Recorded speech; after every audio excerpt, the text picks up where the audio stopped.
Historic night na paaway si Russell Westbrook. May dumugo ang ilong mga idol sa ginawa ni Brody. Pinagtanggol niya si Nikola Jokic pati si Chet Holmgren hindi nakaligtas sa pamimisikal ni Westbrook. Game 2 Denver Nuggets versus OKC Thunder. To start the game, Jamal Murray fade away floater. Napakahirap ng mga idol pero sumagot ang magkakasunod ng OKC Thunder. Chet to Hardenstein alley-oop dunk and SGA two-handed flush. With 4 minutes left sa first quarter, umabot na ng 14 points ang biggest lead ng OKC sa Denver. Mabalik na ang dating OKC Thunder, umabot pa ng 20 ang kanilang lamang sa Denver Nuggets. Contested. Holmgren with a head of steam. Layup goes and a foul.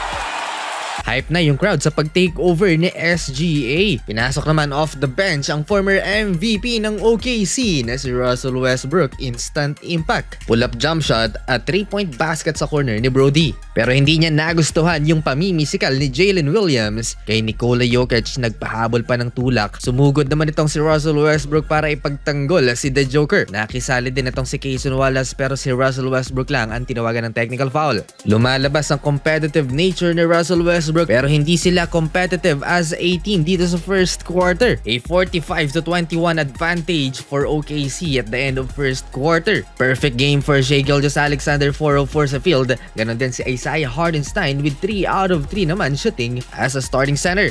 Attack mode pa rin si Russell Westbrook. Na-frustrate siya sa isang play. Inatake ang depensa ni Chet Holmgren. He draws a foul. Nagpahabol pa ng swing kay Chet.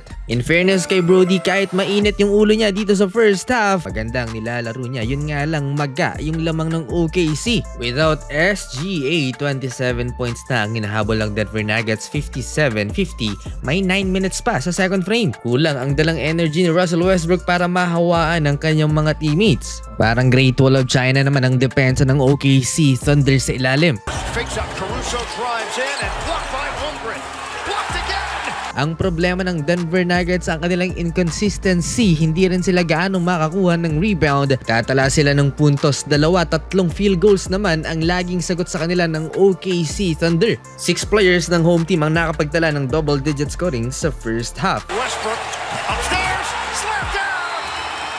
Hindi na pumapatol si Russell Westbrook kahit pinipisikal na siya ng OKC Thunder dahil may isang technical foul na mga idol si Brody. Technical sa play na to si Hardenstein dahil sa dirty play. Maging si Nikola Jokic nahirapan din sa depensa ng OKC Thunder. Sa final possession ng Oklahoma City Thunder na foul ni Peyton Watson, ang Thunder big man Chet Holmgren, giving him 2 free throws to end the first half. Nakapagtala pa ng kasaysayan si Chet Holmgren with that 2 free throws made. Eto na ang most points in any half ng NBA playoffs sa kasaysayan ng liga. 87 points lang naman ang naitala ng Thunder kontra sa 56 points ng Denver Nuggets. Binuran nila ang record ng Cleveland Cavaliers noon sa finals noong 2017 sa Game 4 kung saan nakapagtala sila ng 86 points sa first half. Third quarter, SGA change of direction against Nikola Jokic for this easy layup in control ng Oklahoma City Thunder. Anyari dito kay Isaiah Hardenstein, kanina pa tulak ng tulak to. Ngayon naman si Nikola Jokic. Nagra ng Denver pero hindi sapat yan para burahin ang halos 40 lamang ng OKC Thunder. Napaka-relax ni SGA, that's a step back mid-range and baseline jumper over Jamal Murray. Ito highlight ng NBA MVP candidate driving baseline for two-handed jump. Patuloy ang pamimisikal ni Russell Westbrook sa OKC Thunder, hindi nakaligtas si Chet Holmgren. Ganon din si Jalen Williams, hindi siya nakaligtas na siko ni Russell Westbrook binulakan dahil nagkaroon ng pagdurugo sa kanyang ilong. In fairness kay Brody, 19 points siya ang leading scorer ng Denver Nuggets so far. Maaga namang natapos ang araw ni Nikola Jokic dahil na-fouled out siya papatapos ang third quarter. Well, napakalaki naman ang lamang ng OKC Thunder. Di na siya nag-react pa. 17 points in 32 minutes with 8 rebounds and 6 assists. 124-76 end of third quarter. Pahinga na ang parehong starting 5 ng OKC Thunder at Denver Nuggets sa fourth quarter dahil umabot pa ng 48 points ang lamang ng home team. Well, sa huli, tabla na ang series 1-1.